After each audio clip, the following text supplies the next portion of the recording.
Little storyteller.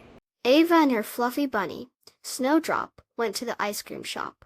The shop was bright and colorful. Jars of sprinkles sparkled on the counter. The ice cream man smiled. "What can I get for you today?" he asked.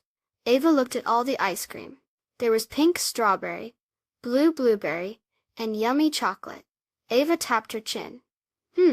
She said. She looked at Snowdrop, whose nose twitched. The ice cream man waited patiently. Ava smiled. "I will have chocolate, please," she said. The ice cream man gave Ava a scoop of rich, brown chocolate ice cream in a crispy cone. Ava took a lick. This is so yummy," she said happily.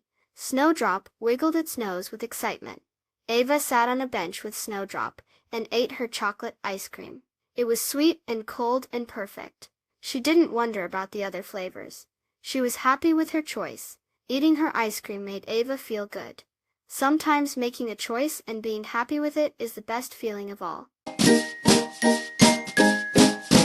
Please subscribe. Thank you.